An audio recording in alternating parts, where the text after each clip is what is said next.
হরে কৃষ্ণ বন্ধুরা। তো আজকে আমি আবার চলে এসেছি আপনাদের সঙ্গে কথা বলতে। আজকে বলবো চৈতন্য চরিতামৃত থেকে নিত্যানন্দ মহাপ্রভুর যে স্কন্ধ বা শাখারা ছিলেন, তাদের কারা কারা ছিলেন, কে ছিলেন, সেটা আজকে আমরা জানব। চলুন আজকে এখান থেকেই শুরু করি। জয় নিত্যানন্দ মহাপ্রভু কি জয়। নিত্যানন্দ পদাম্বোজ ভৃঙ্গান প্রেম মোধুন্মাদন নত্তাখিলানতে সুমুখ্যা লিখন্তে কতি চিন্ময়া। নিত্যানন্দ মহাপ্রভুর শ্রীপাদ পদ্মের মধু পানে উন্মত্ত ভ্রমররূপী ভক্তদের সশ্রদ্ধ প্রণতি নিবেদন করি। আমি তাদের মধ্যে মুখ্য কয়েকজন ভক্তদের কথা বর্ণনা করার চেষ্টা করছি। জয় জয় মহাপ্রভু শ্রীকৃষ্ণ চৈতন্য, তাহার চরণাশ্রিত যে সেই ধন্য।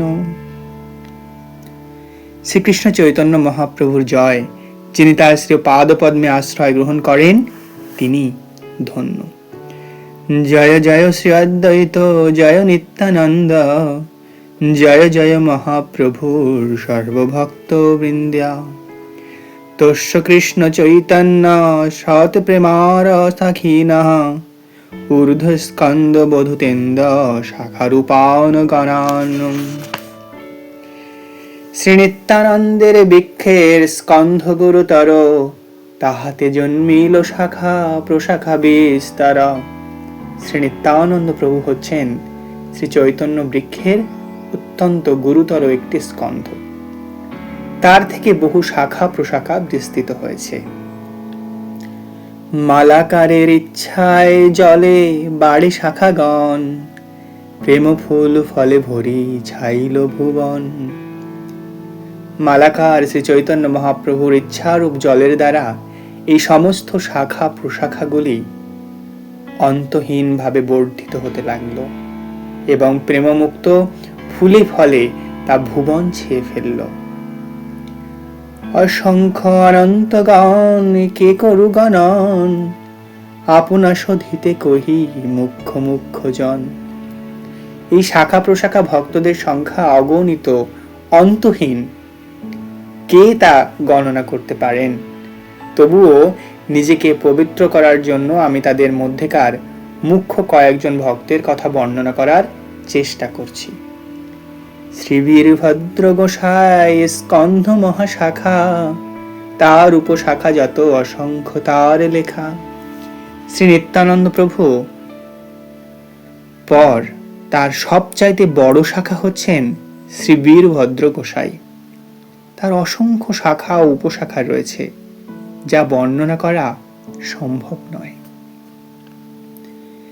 ঈশ্বর হইয়া কাহায় মহাভাগবত, বেদ ধর্মাতীত হইয়া বেদ ধর্মরত।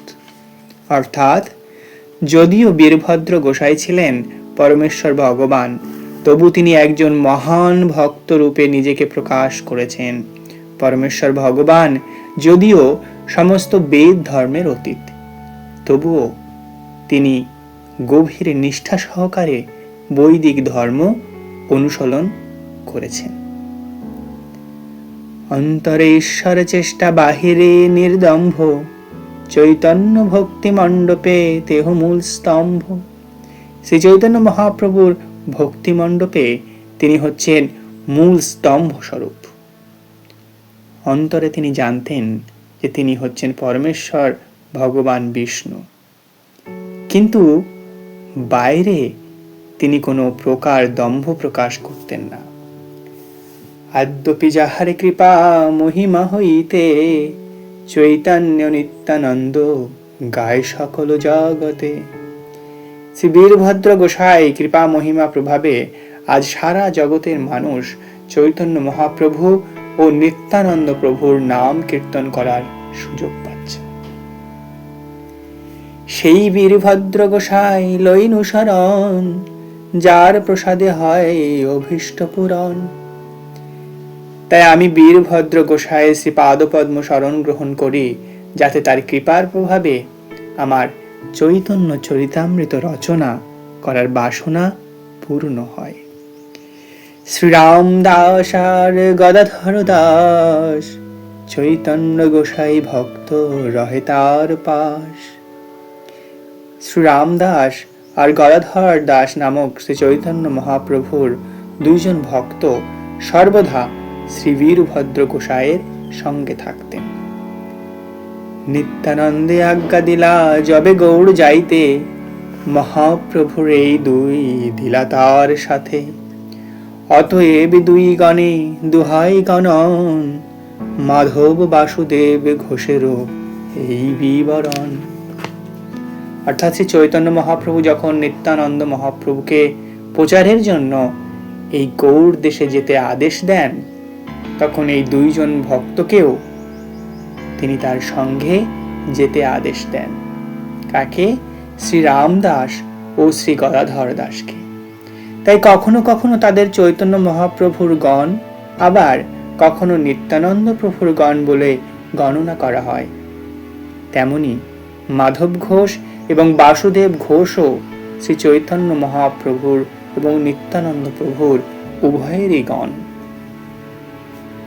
রামদাস মুখ্য শাখা সখ্য প্রেম রাশি, 16 সাঙ্গের কাষ্ঠ যেই তুলি কইলা বাঁশি। শ্রী চৈতন্য মহাপ্রভুর এক মুখ্য শাখা রামদাস, সখা প্রেমে পূর্ণ ছিলেন তিনি। তিনি 16টি গাঁট যুক্ত একটি বাঁশকে বাঁশিতে পরিণত করে তা বাজিয়েছিলেন। গদাধর দাস গোপী ভাবে পূর্ণানন্দ, যার ঘরে দান কেলি করিল নিত্যানন্দ। শ্রী গদাধর দাস সর্বদা গোপী ভাবে পূর্ণ আনন্দে মগ্ন থাকতেন। তার ঘরে নিত্যানন্দ প্রভু দান কেলি নাটক অভিনয় করেছিলেন। শ্রী মাধব ঘোষ মুখ্য কীর্তনিয়া গণে, নিত্যানন্দ প্রভু নিত্য করে যার গানে। শ্রী মাধব ঘোষ ছিলেন একজন মুখ্য কীর্তনিয়া। তিনি যখন গান করতেন তখন নিত্যানন্দ প্রভু নাচতেন।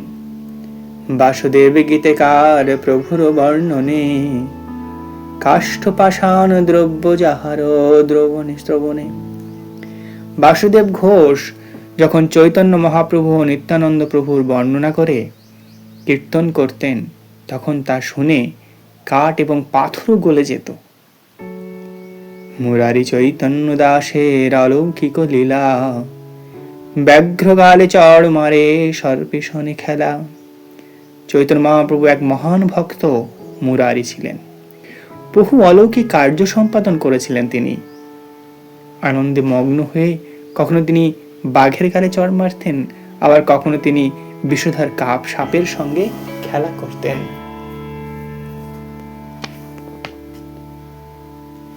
রঘুনাথ বৈদ্য উপাধ্যায় মহাশয়, যাহার দর্শনে কৃষ্ণ ভক্তি হয়।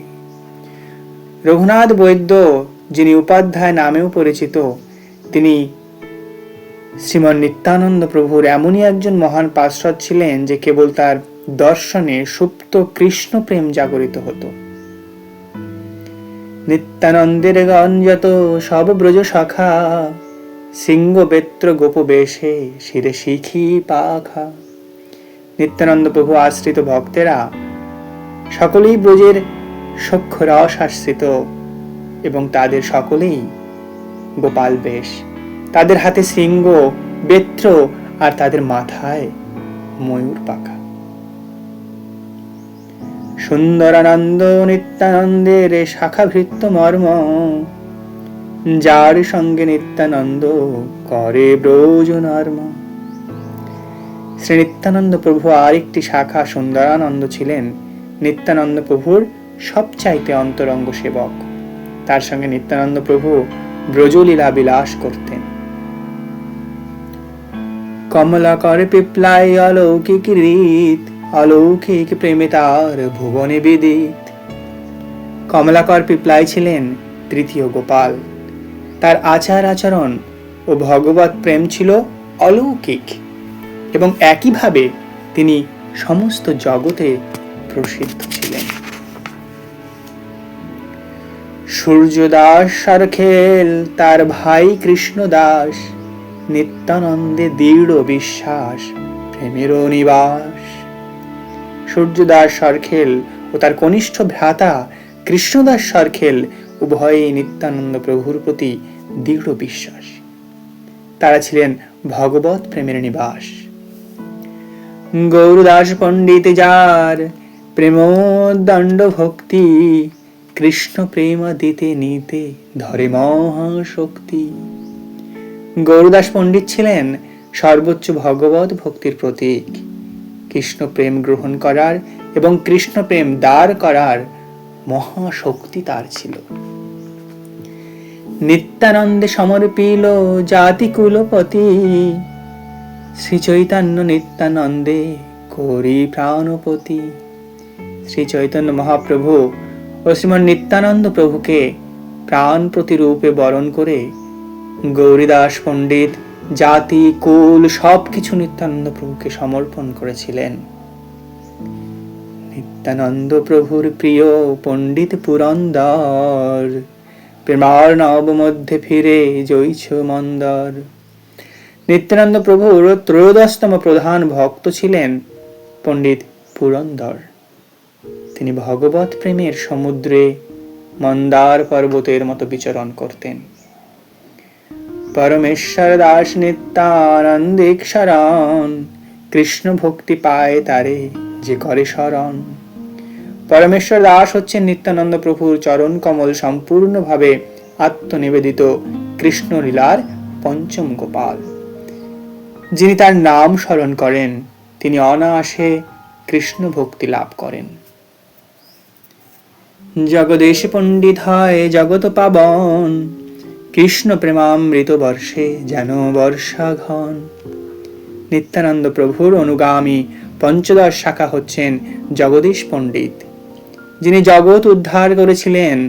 বর্ষার জলধারার মতো তার থেকে কৃষ্ণ প্রেমামৃত বর্ষিত হয়েছিল। নিত্যানন্দ প্রিয় ভৃত্য পণ্ডিত ধনঞ্জয়, অত্যন্ত বিরক্ত সদা কৃষ্ণ প্রেমময়। নিত্যানন্দ প্রভুর ষোড়শতম সেবক হচ্ছেন ধনঞ্জয় পণ্ডিত। তিনি বিষয়ের প্রতি সর্বদাই উদাসীন ছিলেন এবং সব সময় কৃষ্ণ প্রেমময়ে মগ্ন থাকতেন। মহেশ পণ্ডিত ব্রজের উদার গোপাল, ঢক্কাবাদ্যে নৃত্য করে প্রেমে মতোয়াল। মহেশ পণ্ডিত ছিলেন দ্বাদশ গোপালের সপ্তম গোপাল। তিনি ছিলেন অত্যন্ত উদার। শ্রীকৃষ্ণের প্রতি প্রভুর যে গভীর অনুরাগ বশত ঢাকের বাজনার সঙ্গে তিনি প্রেমে উন্মত্ত হয়ে নৃত্য করেছিলেন। নবদ্বীপে পুরুষোত্তম পণ্ডিত মহাশয়, নিত্যানন্দ নামে যার মোহনমদ হয়। নবদ্বীপবাসী পুরুষোত্তম পণ্ডিত ছিলেন দ্বাদশ গোপালের অষ্টম গোপাল। শ্রীনিত্যানন্দ প্রভুর দিব্য নাম শ্রবণ করা মাত্র তিনি মহাপ্রেমে উন্মত্ত হতেন। বলরাম দাস কৃষ্ণ প্রেম রসাস্বাদী, নিত্যানন্দ নামে হয় পরম উন্মাদী। বলরাম দাস সর্বদাই পূর্ণরূপে শ্রী কৃষ্ণের রসাস্বাদন করতেন। নিত্যানন্দ প্রভুর নাম শ্রবণ করে তিনি পরম উন্মত্ত হতেন। মহাভাগবত যদুনাথ কবিচন্দ্র, যাহার হৃদয়ে নিত্য নিত্যানন্দ। রঘুনাথ কবিচন্দ্র ছিলেন মহাভাগবত। শ্রী নিত্যানন্দ প্রভু সর্বদা তার হৃদয়ে নৃত্য করতেন। রাড়ে যার জন্ম কৃষ্ণ দাস দ্বিজবর, শ্রী নিত্যানন্দের দেহ পরম কিঙ্কর। বঙ্গদেশে নিত্যানন্দ প্রভুর ১বিংশতিতম ভক্ত ছিলেন কৃষ্ণদাস ব্রাহ্মণ এবং তিনি ছিলেন নিত্যানন্দ প্রভুর পরম অনুগত ভৃত্য। কালা কৃষ্ণদাস বড় বৈষ্ণব প্রধান, নিত্যানন্দ চন্দ্র বিনু নাহি জানে আন। সেমন নিত্যানন্দ প্রভুর ২২তম ভক্ত হচ্ছেন কালা কৃষ্ণ দাস, যিনি হচ্ছেন নবম গোপাল। তিনি ছিলেন পরম বৈষ্ণব এবং নিত্যানন্দ প্রভু ছাড়া তিনি আর কিছুই জানতেন না। শ্রী সদাশিব কবিরাজ বড় মহাশয়, শ্রী পুরুষোত্তম দাস তাহারও তো নয়। শ্রী নিত্যানন্দ প্রভুর প্রধান ভক্তদের মধ্যে ত্রয়োদবিংশতিতম এবং চতুর্বিংশতিতম ভক্ত হচ্ছেন সদাশিব কবিরাজ ও তার পুত্র পুরুষোত্তম দাস, যিনি ছিলেন দশম গোপাল। আজন্মই বাগ্ন নিত্যানন্দের চরণ, নিরন্তর বাল্য লীলা করে কৃষ্ণ শান। জন্ম থেকে পুরুষোত্তম দাস নিত্যানন্দ প্রভুর শ্রীপাদ পদ্মের সেবায় মগ্ন ছিলেন এবং তিনি নিরন্তর শ্রীকৃষ্ণ প্রেমের সঙ্গে বাল্য লীলায় মগ্ন থাকতেন। তার পুত্র মহাশয় শ্রী কানু ঠাকুর, যার দেহে রহে কৃষ্ণ প্রেমামৃতপুর। অনন্ত সম্পানিত ভদ্রলোক শ্রী কানু ঠাকুর ছিলেন পুরুষোত্তম দাস ঠাকুরের পুত্র। তিনি এত মহান ভক্ত ছিলেন যে শ্রীকৃষ্ণ সর্বদা তার দেহে বিরাজ করতেন। মহাভগবত শ্রেষ্ঠ দত্ত উদ্ধারণ, সর্বভাবে সেবে নিত্যানন্দের চরণ। দ্বাদশ গোপালের একাদশতম গোপাল উদ্ধরণ দত্ত ছিলেন নিত্যানন্দ প্রভুর এক মহান ভক্ত। তিনি সর্বতোভাবে নিত্যানন্দ প্রভুর শ্রীপাদ পদ্মের সেবা করেছিলেন। আচার্য বৈষ্ণবানন্দ ভক্তি অধিকারী, পূর্বে নাম ছিল যার রঘুনাথপুরী। শ্রী নিত্যানন্দ প্রভুর মধ্যে যারা ভক্ত ছিলেন তাদের মধ্যে সপ্তবিংশতিতম ভক্ত আচার্য বৈষ্ণবানন্দ হচ্ছেন ভক্তির অধিকারী। পূর্বে তার নাম ছিল রঘুনাথপুরী। শ্রী গৌর গণদেশ দীপিকায় বর্ণনা করা হয়েছে যে রঘুনাথপুরী ছিলেন পূর্বে অষ্টসিদ্ধি সমন্বিত মহা তেজস্বী পুরুষ। তিনি অষ্টসিদ্ধির অন্যতম অবতার ছিলেন। বিষ্ণুদাস নন্দন গঙ্গাদাস তিন ভাই, পূর্বে যার ঘরে ছিল ঠাকুর নিতাই। শ্রী নিত্যানন্দ প্রভু আরেকজন প্রধান ভক্ত হচ্ছেন বিষ্ণুদাস এবং তার দুই ভাই নন্দন ও গঙ্গাদাস। নিত্যানন্দ প্রভু কখনো কখনো তাদের বাড়িতে থাকতেন। নিত্যানন্দ ভীর্ত পরমানন্দ উপাধ্যায়, শ্রীজীব পণ্ডিত নিত্যানন্দ গুণ গায়। অর্থাৎ পরমানন্দ উপাধ্যায় ছিলেন নিত্যানন্দ প্রভুর এক মহান সেবক। শ্রীজীব পণ্ডিত নিত্যানন্দ প্রভুর গুণকীর্তন করেছেন। পরমানন্দ গুপ্ত কৃষ্ণ ভক্ত মহামতি, পূর্বে যার ঘরে নিত্যানন্দের বাসতি। শ্রী নিত্যানন্দ প্রভুর ৩১তম ভক্ত হচ্ছেন পরমানন্দ গুপ্ত। তিনি ছিলেন পারমার্থিক চেতনায় অত্যন্ত উন্নত এক মহান কৃষ্ণ ভক্ত। পূর্বে নিত্যানন্দ প্রভু তার গৃহে কিছুদিন বসবাস করেছিলেন। নারায়ণ কৃষ্ণ দাস আর মনোহর, দেবানন্দ চারি ভাই নিতাই কিঙ্কর। দ্বাত্রিংশতিতম এবং ত্রয়োত্রিংশতিতম এবং চতুরস্ত্রিংশতিতম ও পঞ্চত্রিংশতিতম ভক্ত হচ্ছেন নারায়ণ, কৃষ্ণদাস, মনোহর ও দেবানন্দ, যারা সর্বদাই শ্রী নিত্যানন্দ প্রভুর সেবায় মগ্ন ছিলেন। হরে কৃষ্ণ দাস নিত্যানন্দ প্রভু প্রাণ, নিত্যানন্দ পাদ বিনু নাহি জানিয়ান।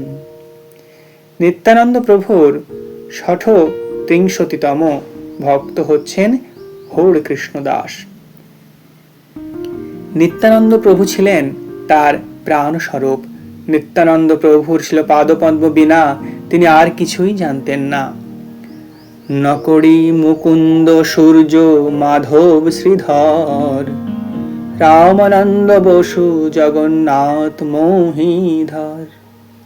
শ্রী নিত্যানন্দ প্রভুর প্রধান ভক্তদের মধ্যে নকড়ি হচ্ছেন ৩৭তম, মুকুন্দ ৩৮তম, সূর্য ৩৯তম, মাধব ৪৪তম, শ্রীধর ৪১তম এবং রামানন্দ জি তত্তারি তিংশতিতম এবং জগন্নাথ ত্রিচত্তারিংশতিতম এবং মহাবীর চতুশ্চত্তারিংশতিতম ভক্ত।